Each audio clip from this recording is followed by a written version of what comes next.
Hey now, it's Ruben with Help Find the Others. How you guys doing? Hope everyone's, managing the best they can with the world nowadays. I know it's tough out there, um, and I hope everyone's staying staying safe and staying sane. I wanted to make and definitely I'm grateful for everyone still supporting this channel and community and everything like that. As always, I will never stop being grateful for that. Um, but yeah, like I've said, stay safe, stay sane, and stay weird. I realize, a lot of my talks and podcasts and stuff during this time have been rather serious and not very weird at all. So I wanted to make a weird video. Um, I had, and I'm not a big dreamer. Well, I'm a daydreamer, but I mean, I don't have a lot of, dreams at night. At least that I can remember or wake up remembering. And so I know a lot of people, take a lot of value in dreams and see them as meaningful. And mainly because like I said, I don't have that many. I kind of have like could go either way. I could see that dreams are just, because you'll have ones where they're people from your life, and just in weird situations or stuff like that. And I could see it from a biological standpoint that it's just your brain, reorganizing thoughts in your head or whatever while you're asleep, and it just comes out a jumbled mess of stuff that's normally in your head. But then there's the dreams that involve people you don't know and involve situations you don't know and things like that, but are very real, and they definitely seem like messages or something like that. And for as much as we talk about the psychedelic state mirrors death or afterlife, I think it mirrors the dream realm just as much. So I think they're just as interesting. I just don't experience them enough to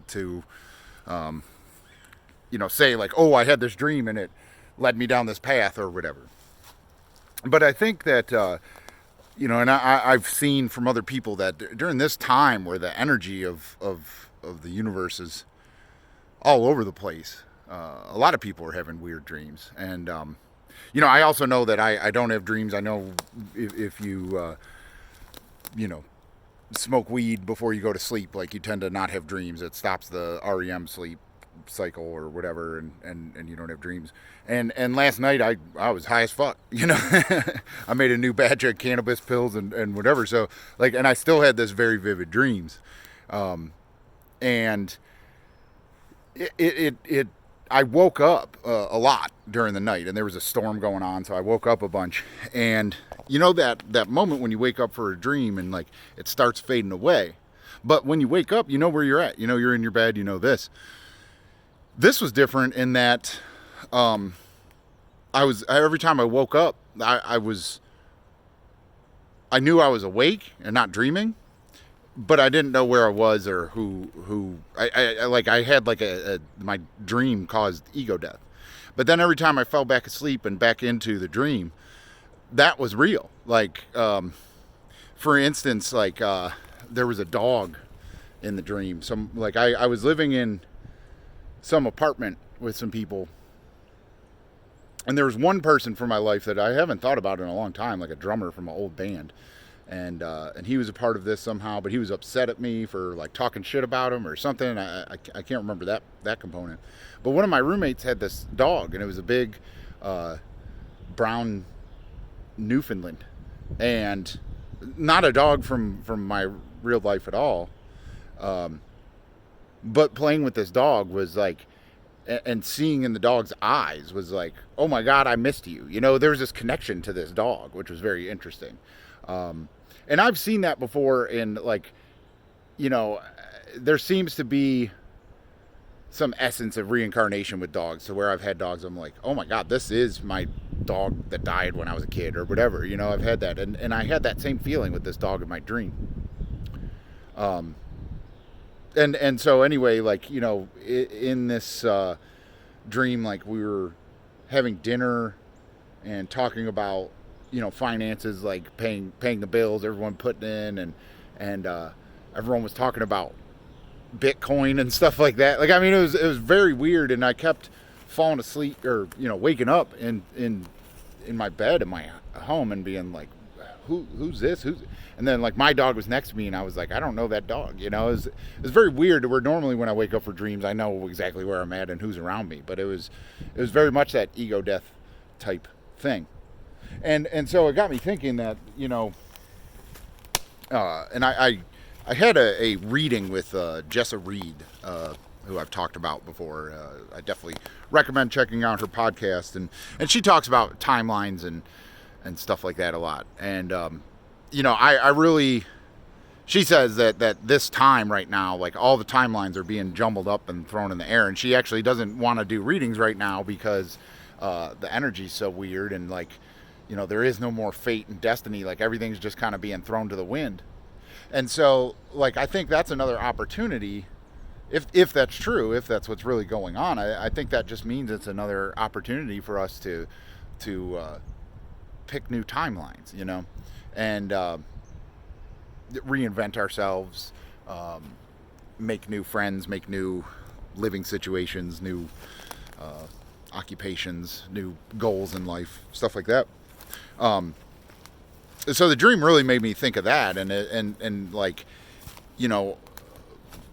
because I felt so much like I was in a dream, and I guess I knew I was dreaming because I kept waking up and falling back asleep into it. It made me think, like, is this another timeline that I'm just like shifting my consciousness to, and we've talked about that with people with salvia and stuff like that, like these other lives that they go to and stuff like that, and I've had moments like that with LSD and nitrous, of like going to these waking dreams of alternate realities, and I don't know. I think like dreams could definitely be that a little bit, that you can shift your consciousness to a reality that could have been for just a minute, just a moment while you're asleep. And so like it's kind of like, it made me think, like, because there was the one friend in there and the one dog, maybe this dog was a puppy that I played with when I was younger or something like that. And then I was going to another reality where like my timeline synced up with that dog, and I ended up living with its owner or something like that. And I was just kind of visiting that timeline for a little bit, because you think about it. And what sparked this, not just the dream, I'm out mushroom hunting in the woods. I'm in the middle of nowhere. I don't even know. I might be trespassing. I'm not sure. But what made me think of that is that, I could debate whether there's destiny and fate and if our timelines are predetermined. But you can't really argue the fact that every decision, every step you take creates a new timeline, that you intersect with other people, other situations, whatever it may be, what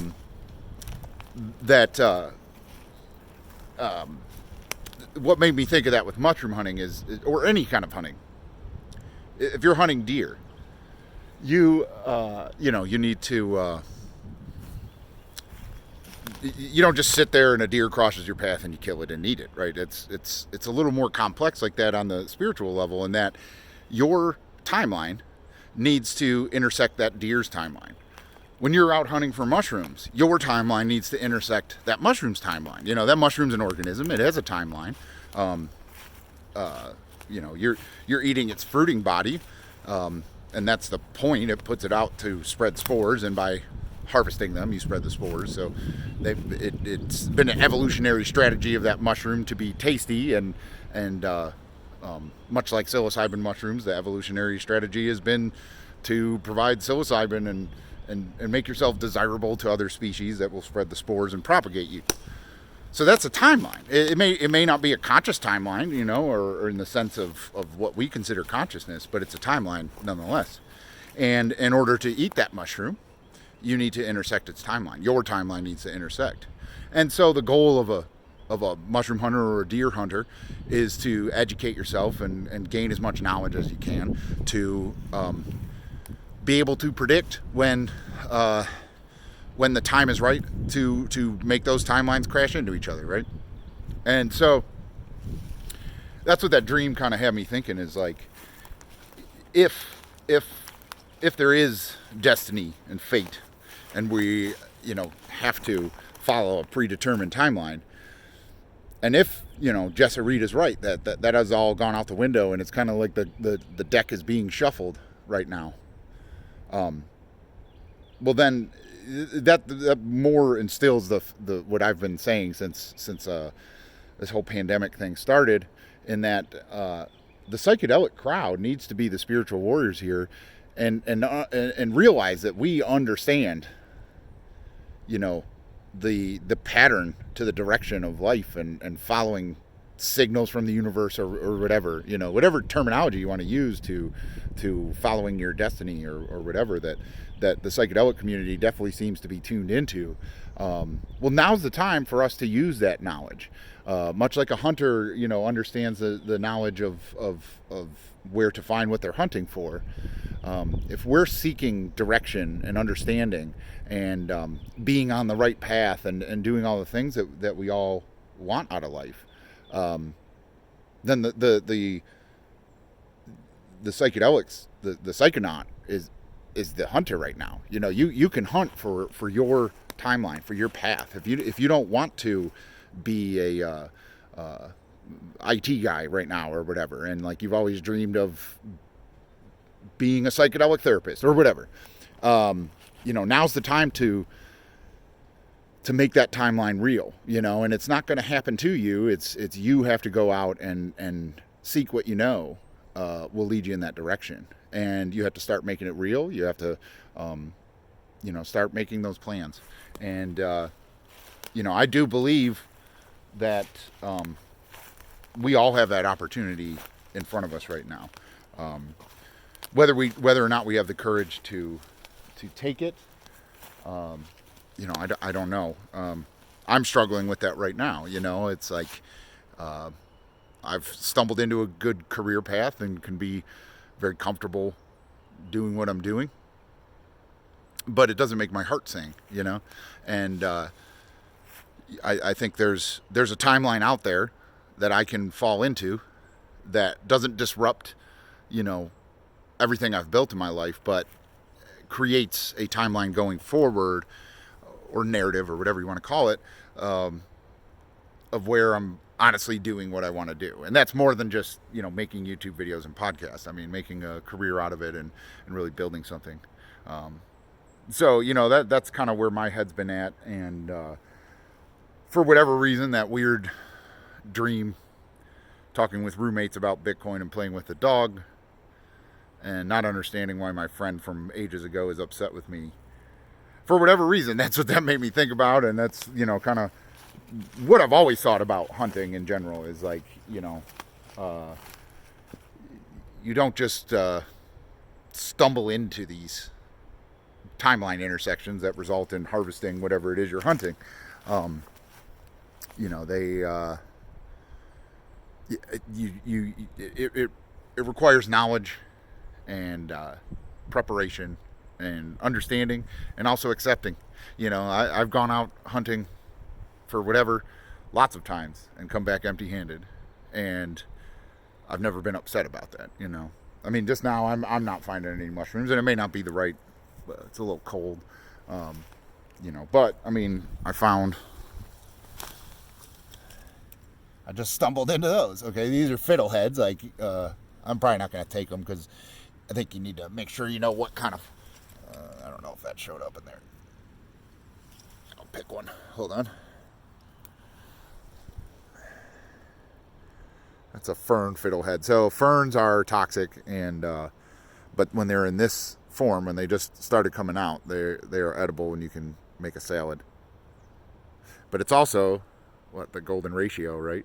It's like a sign that, like, it's okay to eat at that point. It's that, that universal pattern that we see repeated everywhere, that, shows us we need to pay attention to that, or whatever. So it's kind of interesting that the edible point of that plant's life cycle is has the golden ratio in it, which I don't know. I mean, I'm probably rambling at this point, but that just feeds into more timeline stuff. The golden ratio, like, if you go down that rabbit hole of the Fibonacci sequence and all of that, it all involves timelines in the universe and stuff like that, and the mathematics behind it. But anyway, well, I forgot where I was going, but it was just saying, like I've stumbled across a lot of cool things and had a lot of timelines intersect while hunting. That wasn't what I was looking for, but ended up being cool and memorable. And life's the same way. We're all kind of hunting in life, I guess, is what I want to sum all that up to. But anyway, I'm gonna see if I can find some morels here, but it's looking like a bust for today. But just wanted to make something weird. That was probably weird. I hope everyone, like I said, is staying safe, staying sane, staying weird. And yeah, till next time. Thanks for helping find the others.